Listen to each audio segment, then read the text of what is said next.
Magandang araw mga kasari-sari. Kamusta po? Kamusta ang inyong negosyo dyan? Medyo mainit ngayon pero syempre okay lang yan. Ang mahalaga maging positive lang tayo mga kasari. Isang hakbang pasulong, walang urungan sa mga kagaya kung may tindahan dyan. At ngayon, pag-usapan natin ang iba't ibang uri ng ugali ng ating customer na mga kasari. Makaka-relate nito yung mga may tindahan dyan. Sa mga wala pang tindahan, makinig ng mabuti para hindi kayo mabigla na may ganito pala talagang mga klase ng tao. Ano ba ito? Una, customer mong mahilig magkumpara ng presyo ng kabilang tindahan, tapos pupunta sa'yo, magmamarites sa'yo, di ba? Sasabihin, bakit yung kay ganito mataas, bakit yung sa'yo mababa, o di ba? Ganyan, o. Sa may tindahan diyan, nakaka-relate ka ba? O di ba? Totoo?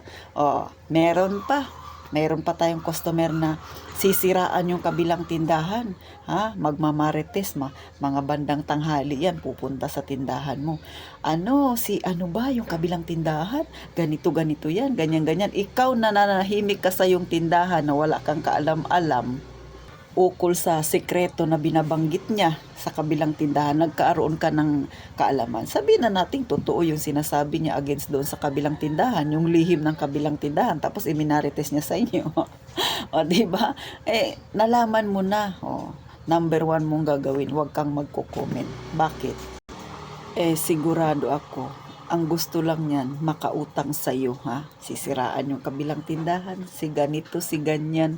Yung pala, dumidiskarte na ng paunti-unti sa inyo.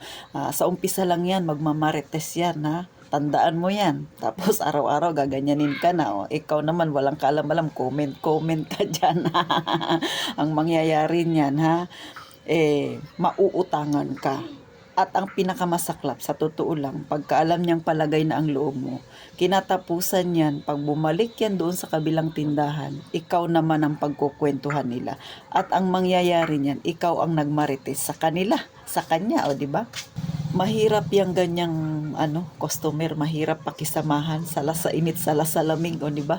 May ganun-ganon siya, namamangka siya sa dalawang ilog kasi ang gusto niyan dumiskarte sa iyo. Kaya yung mga ganyan, wag talaga kayong padadala mga kasari, sunod, ano pa ba yung mga customer natin? Yung customer nating pag bumili sa iyo tapos biglang parang shock na shock, ang taas naman ng bigas mo. Ganon sila, di ba? Ako talagang experience ko yan mga kasari. Pero dinadaan ko sa biro, ay talaga po mataas ang bigas ngayon. Hindi ka ba nadalaw ka ako sa palengke ate? O di ba? Pag may edad-edad sa'yo, ganyan. Yung kadalasan niya nagaganyan, nagko-comment yung mga may edad. Ay alam mo te, punta ka minsan sa palengke te. Nako, sabi ko sa'yo te, masyasyak ka. O ganon. Talaga namang baka kung may sakit ka sa puso, aatakihin ka sa taas ng bilihin ngayon. Ginaganyan ko siya. Tapos ingingitian ko siya, dinadaan ko sa biro. Alam mo, pero minsan sa totoo lang, masakit talaga na pag sinabihan ka na mahal yung paninda mo. Minsan talagang tinatapat ko sila. Pero yung aking pagsasalita ay malumanay. Ay, hindi kasi ako pwede magpababa. Kasi may pamasahit, O kahit sabihin natin na mayroon akong sasakyan, ang gasolina, pagod ko pa, O, di ba? Tapos may bayaran pa kami sa City Hall sa permit, taon-taon yan tumataas, hindi naman yan nababa, may SSS pa akong binabayaran. Tapos syempre hindi lang naman yan yung yung mga isipin namin, mga obligasyon namin katulad niyan, di ba? Tataas yung soft drinks mo kasi ilaw. Kuryente pala, di ba? Kasi napapalamig ka. So, ganun. Pinapaliwanag ko sa kanila na tayong mga may tindahan ay katulad rin nila na may pangangailangan. Tapos, katulad rin nila na struggle din sa pagtaas ng bilihin. Pero wala tayong magagawa. Ano bang magagawa natin kung tumaas, di ba? Yung kanyang pamomroblema ay sinasabayan ko rin mga kasari. Ganun ako. Kasi, mahirap kasi pag yung inis nila sasabayan mo rin. mangyayari niyan, magkakaroon ka ng kasamaan ng loob. Sayang din yun, customer pa rin yun. Kaya huwag ninyong papatulan. So, sa magtatanong, Ate Tin, bakit mo na-handle yung mga ganyan, ha? Baka naman nakikipagplastikan ka. Ay, opo, talagang kailangan mo makipagplastikan kasi yung pasensya mo dapat mong habaan. At saka si Ate Tin, ninyo, sa tagal nang nagtrabaho ako, naging empleyado ako, may napapasukan din ako malaking kumpanya na tinitrain kami kung paano i-handle yung mga customer na pasaway. Kasi ako ay dati rin diyan sa Cavite na nagtrabaho, tapos malaking kumpanya diyan. Nako, talaga naman magse-seminar ka pa. Ilang araw yung seminar namin kung paano i-handle yung mga war break na customer. Meron talagang mga ganun mga kasari. Talagang sobrang ay naalala ko pa noon na maikwento ko lang ha. Di baguhan pa lang ako noon, counter girl ako. Tapos bumili siya sa akin. Wala yung in-order niya doon sa counter namin, wala na kasi nga magpapalit na ng pagkain kasi sa pagkain ako nagtatrabaho noon. Gusto niya pang dinner pa yung yung pagkain, wala na nga kasi 3 AM na yun ng madaling araw kasi doon ay open kami ng 24 hours. So breakfast na yung aming paninda. Aba, binagsakan niya ako ng tray sa harapan, sa harapan ko binagsak niya ganun yung tray, talagang gulat na gulat ako. So sabi ko nga sa inyo, lahat ng ugaling hindi ka nais-nais ng isang tao ay nakasalamuha ko na.